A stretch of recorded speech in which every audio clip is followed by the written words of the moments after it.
When the only men's match of the night involved Cassius Ohno and a jobber, then I gotta raise my glass and say tonight belonged to the ladies. Let's talk about NXT.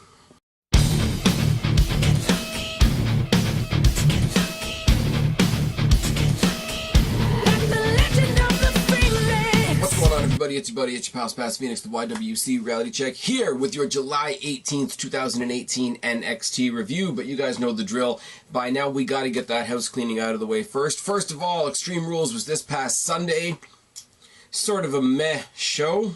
Let's be real for a second. I mean, all the haters out there are sad that Alexa Bliss is still champion. Oh, yes. And I'm just going to leave it at that for that one special little Twitter voice out there. You know who you are, and I know you watch these videos. It's a thing.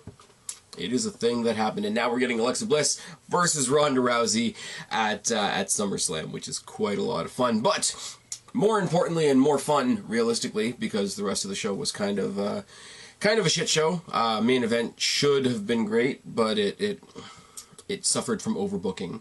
Let's put it nicely for a second. But we did have the Extreme Rules pay-per-view pick'em, and the scores are as follows: Fortune 4 Shooters gets 26, I get 36, Mizark 10 gets 40, Guapo gets 42, Kristen gets 43, and strifenineteen destroyed all of us at 59. Now, there's a couple things that are brought to bear here. First of all, pay attention to the whole Pick'em video, stay tuned for those bonus questions, and go for that Twitter bonus, because I'm not going to name names, but it did affect this particular pay-per-view Pick'em quite a lot. Second of all, I'm on quite a losing streak with my own game here, so with absolutely no offense meant to Fortune 4 Shooters, it does feel really good to not be in last place for once. On top of that, Kristen beat Mizark 10 in the YWC Rivalry of the Year, and as I say, strifenineteen with 59 points overall, basically obliterated the rest of us. So congratulations to Strife. You guys can congratulate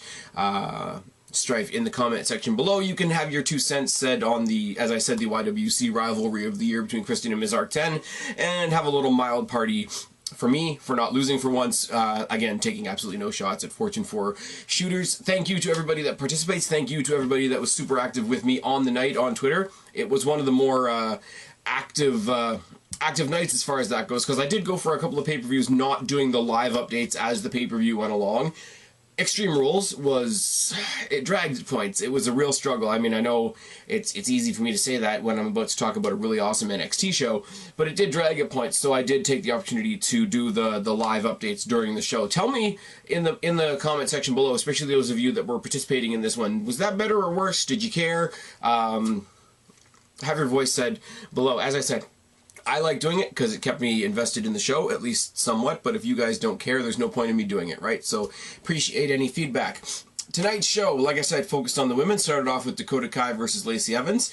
I don't have to say what I think about Lacey Evans and the women's right gimmick. I really don't, because I've ranted on it pretty much every episode of NXT that she's been on. To be fair, I love Dakota Kai. As I've said a million times, Dakota Kai is Bayley done properly. And considering Bayley is about to do a lesbian storyline with Sasha Banks, I don't know whether that's a good thing or a bad thing, really, is it? Double leg takedown and a jackknife pin attempt by Kai. Now, this match was great in the upstart that doesn't give up type vibe with Dakota Kai, because she was going for those pin attempts a lot and frustrating Lacey Evans a whole lot, which made me really, really happy. Arm drag drop kick and a second roll attempt by Kai. High knee by Kai and a series of strikes. Evans ties her in the Tree of Woe, but not the way you typically tie somebody in the Tree of Woe. She literally took her shoelaces and tied her to the Tree of Woe, and then hit what I will call the most awkward blockbuster in history, basically Lacey Evans attempting to hump Dakota Kai's belly button. Wasn't good, was it? No, it wasn't at all. Ankle trip by Kai and a third roll-up attempt, half surfboard by Evans, which she dropped a bunch, and forearms across the eyes, which, again, was just awkward. Really, really stiff snapmare by Kai and a bow and arrow by Evans. Slingshot elbow by Evans, and she misses the moonsault, which makes me smile a whole bunch. Rapid kicks to the face by Kai. 2 haluva kicks, a mudhole stomp, and 1 more low haluva kick. She does hit the scorpion kick, which is a really, really awkward move. This is Dakota Kai I'm talking about. I'm tripping on my words. Sorry, guys.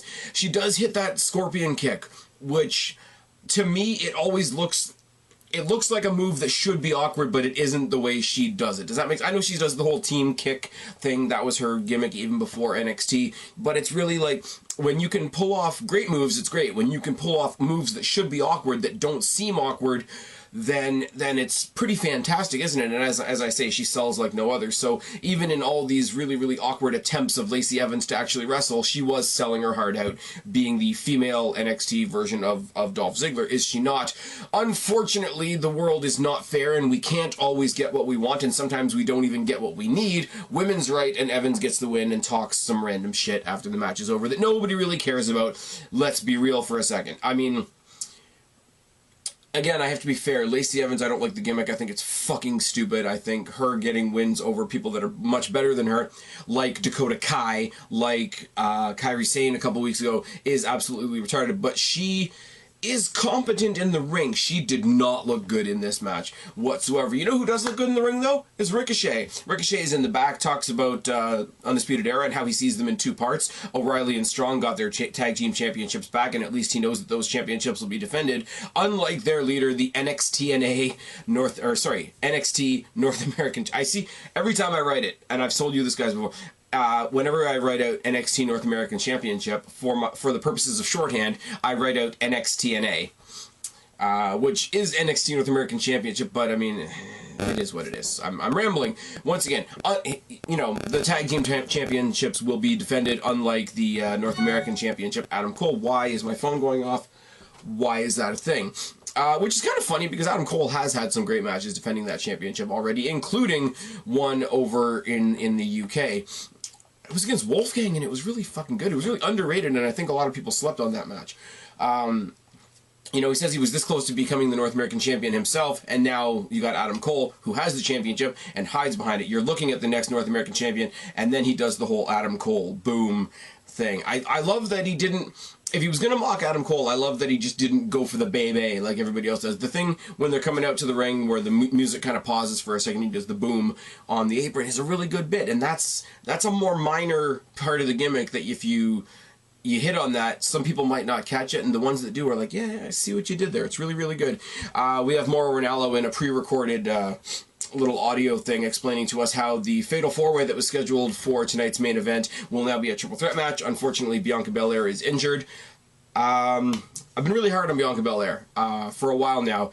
I hope you guys have known that I've been able to separate her gimmick from her ability in the ring. Her ability in the ring, I will say, and I will keep saying, is fantastic. I wish her a speedy recovery. Never want to see anybody get injured. I don't even really want to see Naomi get injured, so that shows how much injuries should not be a thing. I do hope that if she is injured and if she's going to be out for a while, I do hope they make some tweaks to her gimmick. The whole EST thing is really, really played out. The hair whip thing is lame. If you're going to make her a mid-card wrestler or somebody to break up the show a little bit, I guess you can do the hair whip thing. It's kind of okay. It's along the lines of New Day and the Pancakes, but I mean, I guess if I want to be really forgiving, it has its place. If you're going to be putting her in #1 contendership situations where she might be going up against somebody like a Shayna Baszler, don't have her do the hair whip. It's something that belongs in a video game. And I want them to get rid of that shit so I can enjoy her in the ring, because I know she's good in the ring. Does that make sense? I hope it makes sense. Toss it down in the comment section below. Hulk Hogan's going back into the Hall of Fame, guys. Have you heard about that? Oh, yes. We get a bunch of little things, and I'm going to rhyme through them pretty damn quickly. We have a lot of arrogant banter between EC3 and Kona Reeve, where EC3 challenges him. He comes out sort of the babyface of the scenario. He's like, you know, why don't we just shut up? Why don't we just fight? And he walks away, and Kona Reeves says something along the lines of, that's too bad, we could have been the finest friends or the finest team, or something along those lines. We get a video preview of Black versus Ciampa next week, which is going to be fantastic, but we know it's not going to have a result. It's as plain as the nose on its face. I mean, Ciampa clearly has an unfinished issue with Gargano, and it's a title match on NXT TV. I mean, they would save that for a pay-per-view, would they not? Cassius Ohno took on some jobber. I don't care. You guys know what I think about Cassius Ohno. He got the win in about this many seconds, and we moved on. Undisputed Era, I've done that before as well. Showing off all their gold in the back, Adam Cole addresses Ricochet, and he says, warns him basically that he shouldn't anger the Undisputed Era, and I am a fighting champion. And Roddy Ross, so hopefully we're going to get Ricochet versus Adam Cole, baby, at TakeOver. They just haven't announced it yet. We get a highlight package for the War Raiders, and it's good, and they do a lot of stuff from Progress. Is that the PWG thing? You guys know me, I don't know the indies. Is Progress the PWG that I've heard of? No, maybe not, I don't know. But it was cool because they didn't do any editing, they didn't do anything to hide old footage of them being referred to as War Machine, which is kind of cool. What else did they do? They did something else, I don't remember. Oh, they have apparently their catchphrase, or it seems like the catchphrase they're trying to get over is "Join the Raid," which is not the worst catchphrase in the world, I won't lie, but I mean, it is a catchphrase at the end of the day.